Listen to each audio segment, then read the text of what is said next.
हमारे नए गली न्यूज़ इंडिया चैनल को सब्सक्राइब करें और बेल आइकन दबाना ना भूलें। आजादी आजादी आजादी आजादी। मैं चीफ मिनिस्टर मोहतरम और रिस्पेक्टेबल उद्धव ठाकरे जी का भी शुक्रिया अदा करता हूं कि उन्होंने यूपी हुकूमत की तरह जालिमाना और गलत रवैया महाराष्ट्र में नहीं किया, बल्कि यहाँ के नागरिकों को उनकी आवाज उठाने का हक दिया। इसलिए हम उनको भी सलाम करते हैं। हम यहाँ के पुलिस डिपार्टमेंट का भी शुक्रिया अदा करते हैं कि उन्होंने यूपी में पुलिस वालों का रवैया नहीं किया, बल्कि उन्होंने यहाँ हमारा हक जो है दस्तूर ने दिया, उसके तहत आवाज उठाने का हमें मौका दिया। तो हम भी अपनी आवाज कानून के दायरे में ही उठाएं। हम कोई लॉ एंड ऑर्डर का मसला उनके लिए ना पैदा करें। हम कोशिश करें कि अपने दस्तूर कॉन्स्टिट्यूशन में जो हक दिया उसका सही तरीके से इस्तेमाल करें। तो अभी एक बार फिर आप जोर में नारा लगाएंगे, नहीं चाहिए नहीं चाहिए नहीं चाहिए नहीं चाहिए आजादी आजादी आजादी आजादी। अभी सीए से बोलिए आप जी। देश बचाओ संविधान को बचाओ। देश बचाओ संविधान को बचाओ। देश बचाओ देश बचाओ देश बचाओ देश बचाओ संविधान को बचाओ।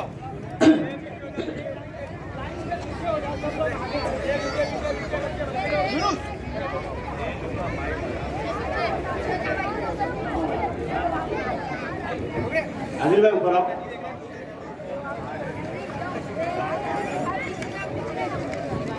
अस्सलाम वालेकुम दोस्तों। बहुत अच्छे दोस्तों, सबसे पहले हमको समझना पड़ेगा ये एनआरसी और सीएबी। नमस्कार। हिंदू मुस्लिम सिख ईसाई भाई भाई, हिंदू मुस्लिम सिख ईसाई, हिंदू मुस्लिम सिख ईसाई, हिंदू अभी आप सिख ईसाई, आपको सुन रहे थे, सिख ईसाई। अभी आप मेरे साथ कुछ नारे। मुस्लिम एकता, हिंदू मुस्लिम एकता। अभी मैं बोलूंगा काला कानून, आप बोलेंगे वापस लो वापस लो। काला कानून, काला कानून, काला कानून।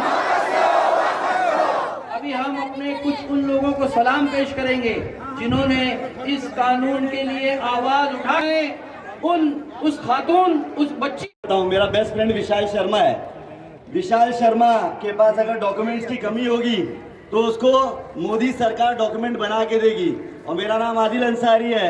आदिल अंसारी के पास अगर डॉक्यूमेंट की कमी होगी तो मुझे डिटेंशन सेंटर भेजा जाएगा। क्या आपको लगता है ये इंसाफ है? क्या आपको लगता है ये इंसाफ है? दोस्तों, नरेंद्र मोदी बहरा है, दिल्ली आवाज तक जाना, दिल्ली तक आवाज जाना चाहिए। क्या आपको लगता है ये इंसाफ है? ये एक बात हुई। दूसरी बात दोस्तों, एनआरसी को पूरे देश में लागू करने के लिए 4,24,000 करोड़ चाहिए। कितना चाहिए? 4,24,000 करोड़। कितना? 4,24,000 करोड़। ये नेशनल हेराल्ड की रिपोर्ट है। तो 4,24,000 करोड़ रुपया ये लोग एनआरसी पूरे देश में लागू करेंगे। और यूपी में हमारे बच्चों को खाने के लिए क्या देते हैं मिड डे मील में? रोटी और नमक। रोटी और नमक खाने के लिए देते हैं बच्चों को स्कूल में, गरीब बच्चों को मिड डे मील में। और 4,24,000 करोड़ खर्चा करेंगे एनआरसी पे। आपको लगता है ये यूजफुल खर्चा है? आपको लगता है ये यूजफुल खर्चा है? नहीं। तो हम लोगों को इसके खिलाफ आवाज उठानी है। आप लोगों को समझना चाहिए ये हिंदू मुस्लिम की लड़ाई नहीं है। होगा क्या, आज मुस्लिम पे अत्याचार हो रहा है, आप चुप बैठेंगे क्योंकि आप मुस्लिम नहीं है। कल दलित पे अत्याचार। जो हमारी नागरिकता है, नागरिकता किसको देनी चाहिए, किसको देनी नहीं चाहिए, ये तय करने का हक मोदी और शाह ने अपने हाथ में लिया है। लेकिन आज की जो हालत है हमारे देश में, आज जो असली मुद्दे हैं ये असली मुद्दे भटकाकर हमें एक दूसरे के साथ लड़ने के लिए ये सब साजिश हो रही है और इसके में खड़ा होना है। लेकिन हम बटे हुए हैं, हमें एक होना चाहिए, क्योंकि अभी ये देश की जो असली समस्याएं हैं ये अलग है। हम यहाँ बैठे हैं, लेकिन आज की जो आर्थिक व्यवस्था है ये आर्थिक व्यवस्था चरमरा गई है और आगे कुछ महीनों में हमें इतनी महंगाई आने वाली है कि हमारा जो रोजाना अभी बात हो रही है समान नागरिकता कायदा की। भाई थोड़ा पीछे आ जाओ भाई। हमारा जो समान नागरिक कायदा है, इसके लिए हमें सबको एक होकर, हिंदू मुस्लिम सिख ईसाई सबको एक होकर हमें कंधे से कंधा मिलाकर ये जो राजनीति है ये राजनीति को खत्म करना चाहिए। और हम सब एक है, हिंदू मुस्लिम एक है, हिंदू मुस्लिम एक है। जय हिंद, जय हिंद, जय हिंद। नमस्कार। हिंदू मुस्लिम सिख ईसाई भाई भाई, हिंदू मुस्लिम सिख ईसाई, हिंदू मुस्लिम सिख ईसाई, हिंदू मुस्लिम सिख ईसाई। आपको सुन रहे थे, सिख ईसाई अभी आप मेरे साथ कुछ नारे। मुस्लिम एकता, हिंदू मुस्लिम एकता। अभी मैं बोलूंगा काला कानून, आप बोलेंगे वापस लो, वापस लो। काला कानून, काला कानून, काला कानून। अभी हम अपने कुछ उन लोगों को सलाम पेश करेंगे जिन्होंने इस कानून के लिए आवाज उठाए। उस खातून, उस बच्ची। 70 साल से हमारी औरतें कभी घर से नहीं निकली, लेकिन आज ये सरकार हमको इस तरह से ऐसा कानून लाने जा रही है कि हम जैसी घरगुती औरतों को निकलना पड़ा। दूसरी बात मैं ये कहना चाहती हूँ, दूसरी बात मैं आप लोगों से ये कहना चाहती हूँ, इस प्रोटेस्ट को खत्म बंद मत करना। हर एक बंदे को अपने घर से निकलना है।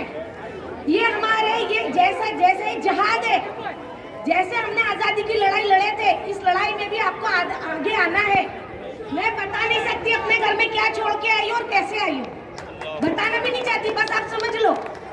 मुझे ये कहना है, देखिए आज हमारा मुल्क का जीडीपी गिरा हुआ है, आज हमारे मुल्क में अनएम्प्लॉयमेंट है, हमारे बच्चे डिग्रियां ले लेके घूम रहे हैं, नौकरी नहीं है, लोगों के बिजनेस ठप हो गए। अशफाक वाली, अशफाक वाली, मौलाना वाली, मौलाना वाली, चंद्रशेखर की, चंद्रशेखर की और संघवाद से। जैसे मैंने बताया देश में भुखमरी बहुत चल रही है, भुखमरी से, गरीबी से, संघवाद से, दंगाइयों से, भाजपाइयों से। अरे मोदी सुन ले, अरे मोदी सुन ले, और तड़ीपार भी सुन ले, हम लेके रहेंगे, तुम कुछ भी कर लो, हम छीन के लेंगे, हम छीन के लेंगे, हम लड़के लेंगे, हम लड़के लेंगे। तुम डंडे मारो, तुम जेल में डालो, हम लड़के लेंगे, हम नहीं हटेंगे, हम नहीं हटेंगे, हम नहीं हिलेंगे। अरे हिल जाए दिल्ली, अरे हिल जाए दिल्ली, अरे हिल जाए लखनऊ, अरे हिल जाए मोदी, अरे हिल जाए मोदी, अरे हिल जाए योगी, अरे हिल जाए योगी। 2 मिनट साइलेंस, 2 मिनट।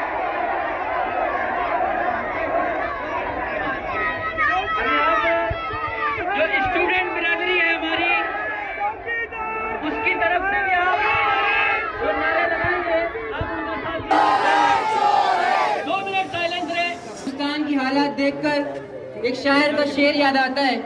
वो ये कहता है कि बर्बाद हिंदुस्तान करने को बस एक ही गधा काफी है। हर मिनिस्ट्री में गधे बैठे हैं, अंजाम हिंदुस्तान क्या होगा। दोस्तों, होम मिनिस्टर में क्रोनोलॉजी सिखाते हैं वो ये बोलते हैं कि एनआरसी सिर्फ बंगाल के लिए नहीं है, बल्कि हम पूरे हिंदुस्तान में एनआरसी लाएंगे। वो ये कहते हैं कि एनआरसी जो है हम घुसपैठियों को निकालेंगे। मैं उनको क्रोनोलॉजी बताना चाहता हूँ, आपके माध्यम से बताना चाहता हूँ। हम उनसे क्रोनोलॉजी बताते हैं कि हाँ, हम आज भी प्रोटेस्ट कर रहे हैं, हम कल भी प्रोटेस्ट करेंगे, हम अगले हफ्ते भी प्रोटेस्ट करेंगे। जब तक ये सीए एनआरसी वापस नहीं लेगी गवर्नमेंट, तब तक प्रोटेस्ट करेंगे। हम बहुत वाज़ेह अंदाज में क्रोनोलॉजी होम मिनिस्टर को सिखा देना चाहते हैं। दोस्तों, वो बात करते हैं कि हमें डिटेंशन कैंप में डालेंगे। आप उनसे पूछिए तुम क्या क्या डिटेंशन कैंप में डालोगे? तुम बिरयानी को डिटेंशन कैंप में कैसे डालोगे? तुम शलवार टोपी को डिटेंशन कैंप में कैसे डालोगे? तुम शेरवानी को डिटेंशन कैंप में कैसे डालोगे? तुम ताजमहल शाह मीनार को डिटेंशन कैंप में कैसे डालोगे? तुम्हें असल मसला हमारे ईमान से, तो ये सुन लो, ये हम ईमान जो हमारे दिल में डिटेन है, तो हमें तो डिटेंशन कैंप में डाल सकते हो, लेकिन हमारे ईमान को डिटेंशन कैंप में नहीं डाल सकते। ये बात आप मुझे पहुंचा देंगे। दोस्तों, बहुत मुख्तसर में आपसे चंद बातें कहनी है। पहली बात तो ये कि जो जोश है, वलवला है, जज्बा है, ये हिंदुस्तान के संविधान को बचाने के लिए जो आपकी लड़ाई है, इसको रुकने मत दीजिए। आपको कभी आपका जज्बा और जोश कम पड़े तो आप 8 साल के बच्चे को यूपी में याद रख लीजिए, जिसने अपनी शहादत दी। आप उस लड़की को याद रख लीजिए जिसकी 20 अप्रैल को शादी थी, जिसके कार्ड छप चुके थे, जिसका बाप आज वो कार्ड लेके बैठा है। आप दिल्ली में शाहीन बाग को याद करिए, वहाँ पर हमारी माएँ अपने 8-8 साल के बच्चों को लेकर 3 डिग्री सेल्सियस की सर्दी में बैठी है। उन माओ को मैं सलाम पेश करता हूँ, उन बहनों को मैं सलाम पेश करता हूँ।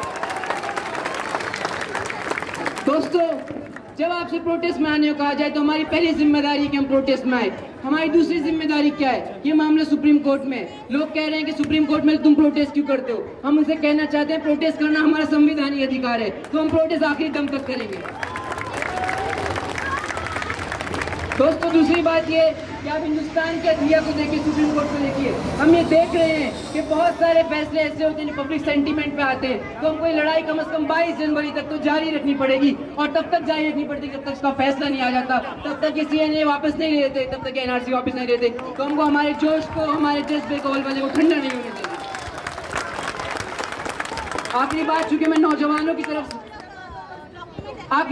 नौजवानों से कहना चाहता हूँ, वो ये है कि आपको ये काम सिर्फ प्रोटेस्ट में नहीं करना है, आपके कैंपसेस में करना है, जो ऑफिस में जा रहे हैं वहाँ पर करना है। आज भी ऐसी बहुत बड़ी आवाम है जो ये समझती है कि इसी मुसलमानों का मसला है। आप उन्हें बताइए कि मुसलमानों का मसला तो है ही, लेकिन इस देश की 80% गरीब आवाम का मसला है। इस तरीके से उन्हें डिमोनेटाइजेशन में लाइन में लगा के हम लोगों को मारा, इस तरीके से आज वो एनआरसी के नाम पे हमको मारना चाहते हैं। तो आप उन लोगों को जाके बता दीजिए कि हिंदुस्तान का मसला, हम हिंदुस्तान के लिए आखिरी दम तक लड़ेंगे। अब जाइए, लोगों को बताइए कि हिंदुस्तान को बचाने की लड़ाई है, ये दूसरी जंग आज़ादी की लड़ाई है, ये लड़ाई हिंदुस्तान की गरीब महिलाओं को बचाने की है, हिंदुस्तान की इकोनॉमी को बचाने की है, और हिंदुस्तान की हिंदुस्तानियत को बचाने की लड़ाई है, और इस लड़ाई में हम इंशाल्लाह पीछे नहीं रहेंगे। तुम कुछ भी कर लो, तुम डंडे मारो, तुम जेल में डालो, अरे आरएसएस से, अरे भाजपाइयों से, अरे संघीयों से, अरे गांधी वाली, अरे बिस्मिल वाली, आजाद वाली, अरे एनआरसी से, अरे सीएए से, अरे एनपीआर से, हम लेके रहेंगे, हम लेके रहेंगे। तुम कुछ भी कर लो, जो तुम ना दोगे हम छीन के लेंगे। मैदान और आज़ाद मैदान और मुंबई में जहाँ पर भी प्रोटेस्ट की शुरुआत की थी, मैं चाहूँगा कि ये तो मेरा जन्म स्थल है कुर्ला, हम यहाँ पे भी उसी तरह से प्रोटेस्ट करेंगे। मैं पूरे हिंदुस्तान को हमारे कुर्ला की आवाज़ पहुँचाना चाहूँगा कि हम किस तरह के देशभक्त हैं। एक साथ मिलके सबसे पहले हम अपना नेशनल एंथम गाएंगे। सबसे रिक्वेस्ट है, एक आवाज में एक साथ शुरू करेंगे। जन गण मन अधिनायक जय, सिंध गुजरात मराठा द्राविड उत्कल गंगा, विंध्य हिमाचल यमुना गंगा, उत्कल जलधि तरंगा। अब शुभ माने जागे, तब शुभ आशीष मांगे, जय गाथा जनगण मंगल जय हे भारत भाग्य विधाता, जय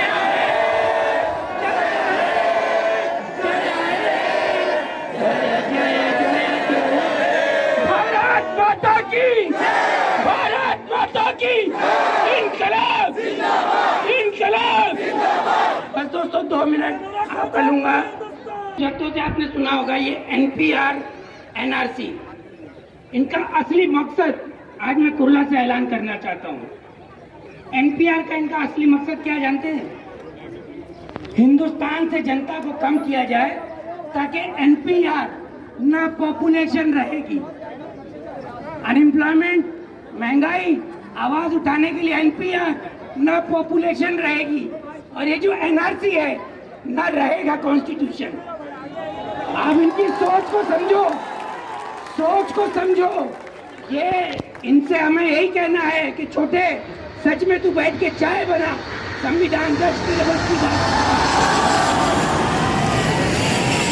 तो ये लफ्जों में जिंदगी की कहानी है, बात जो दिल में उतरे तो समझ लेना, बात जो दिल में उतरे तो समझ लेना, ये मेरे जज्बात की तर्जुमानी है।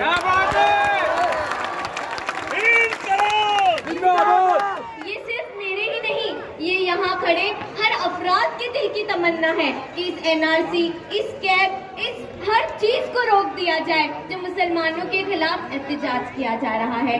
आज हम सब यहाँ किस लिए मौजूद हैं? इस NRC को रोकने के लिए। हाँ बिल्कुल, हम इस NRC को तब तक एहतजाज जारी रखेंगे तब तक ये हुकूमत कैंसिल ना करे। इसीलिए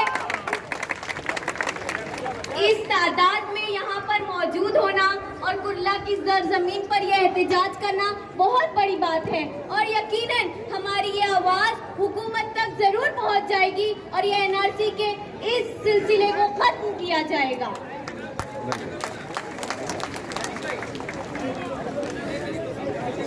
जलाले आतिशे वर्गी साहब पैदा कर अजल, इसके लिए लड़ेंगे और आवाज बुलंद करेंगे ताकि एक दिन ये NRC और CAA और NPR ये खारिज हो जाए और हम लोग सब अमन, सुकून, चैन से पहले की तरह जिंदगी यहाँ पर गुजारे।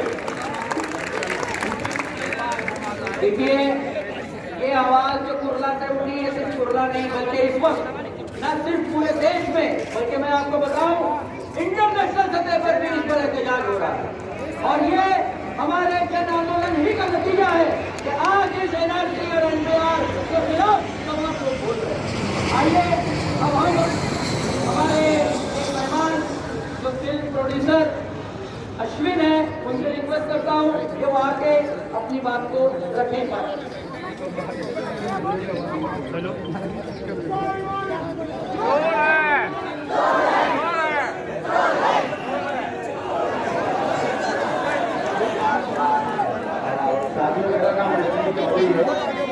करें।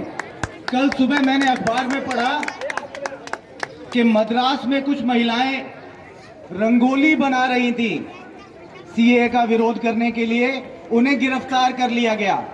दुनिया की सबसे बड़ी जमहूरियत में आप रंगों से भी विरोध नहीं कर सकते हैं, इससे बड़ी शर्म की बात क्या हो सकती है? ये मुझे समझ नहीं आता। हम लोग ऐसे वक्तों में रह रहे हैं कि रंगों का इस्तेमाल करने पर भी आपको पुलिस पकड़कर जेल में डाल देती है। लेकिन जब मैं आज अपने देश के, मेरी उम्र आज 55 साल हो गई है, मैं अपने देश के नौजवानों को, अपने देश के छात्रों को देखता हूं तो मैं उन्हें सलाम करता हूं कि आज उन्होंने देश को एक रास्ता दिखाया है। उन्होंने इस सोए हुए देश की आत्मा को झकझोरा है, उसे जगाया है। हमें आज एक नया रास्ता, एक नया भविष्य देश के लिए जो बनाना है, वो इस देश का युवा, वो इस देश का छात्र, वो इस देश की महिलाएं, वो इस देश का मजदूर, वो इस देश का किसान बनाएगा। जो लोग दिल्ली में बैठे हैं, जो लोग आज सत्ता में बैठे हैं, वो इस देश का भविष्य। इनकलाब जिंदाबाद। सबसे पहले तो एक सूचना साथी की तरफ से आई है, मैं वो देना चाहूंगी कि यहाँ पे जो लोग खड़े हैं, मेरे सब भाई लोग खड़े हैं, उनसे विनती है कि आप इस तरफ आ जाइए। उनकी सूचना है, जो ऑर्गेनाइजर है उनकी सूचना है। ये मेरा मानना ये है कि ये हमारा कार्यक्रम है, ये हमारा आंदोलन है, तो हमारे आंदोलन को हमें अच्छी तरीके से लेके जाना होता है। इसलिए जो कोई भी सूचना हमारे ऑर्गेनाइजर की तरफ से आती है, आयोजक की तरफ से आती है, इसे हमें मानना चाहिए।